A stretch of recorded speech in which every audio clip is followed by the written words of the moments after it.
রংপুরে চলতি মৌসুমে আলুর বাম্পার ফলন হলেও কৃষকের মুখে হাসি নেই। একদিকে বাজারে দামের ধস, অন্যদিকে হুট করে আসা অকাল বৃষ্টি। পচে যাচ্ছে মাঠের আলু। উৎপাদন খরচ তো দূরের কথা, পানির দামে আলু বিক্রি করতে গিয়ে নিঃস্ব হওয়ার পথে উত্তরের এই জনপদের হাজারো কৃষক। বিস্তারিত থাকছে কৃষকের নিজ মুখ থেকে। আসসালামু আলাইকুম। ওয়ালাইকুম সালাম। এবারকার আলুর ফলন কেমন পেলেন? আলুর ফলন বাম্পার, তবে পানিতে একটু ডুবে গেছিলাম, আল্লাহর রহমতে এখন পানিটা কমে গেছে। আর আলুর তো দাম নাই, কৃষক এক একটা কৃষক 1000 টাকা করে নিয়ে যায়। সেও কৃষক একজন জমি তুলতে মেলা টাকা খরচ হয়, যা বলার বাহিরে। এই জন্য নিজে শ্রম দিতেছি, দেখেন না ঘাম কিভাবে পড়তেছে। আলুর মধ্যে তো এবারকার মানে ভালো পরিমাণ লস খাচ্ছে কৃষকেরা, কারণ আলুর কোনো দাম নেই, আমরা 2-3 বছর থেকে দেখতে পাচ্ছি।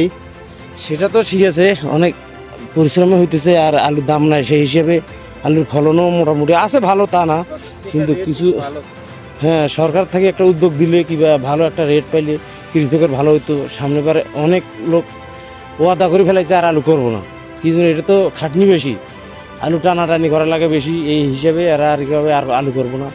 এইভাবে যদি কৃষক একজন একজন করে মারা যায়, কৃষকরা আলু না করে, তাহলে তো আলু হবে না। ওয়ালাইকুম সালাম। তো এবারকার আলু করে কেমন ফলন পেলেন?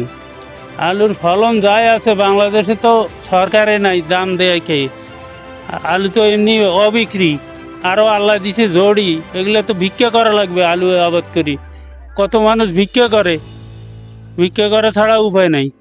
এই যে বৃষ্টির কারণে যে অনেক আলু একদম ভিজে গেছে, ওই আলুগুলোর কি অবস্থা হবে?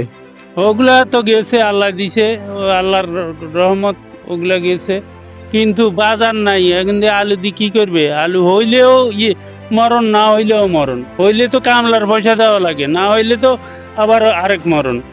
তা আমরা কোনখান দিয়ে যাবো? আমরা কৃষক তো আল্লাহর রহমত, আমাদের শেষ অবস্থা, আমাদের আর করার কিছু নেই।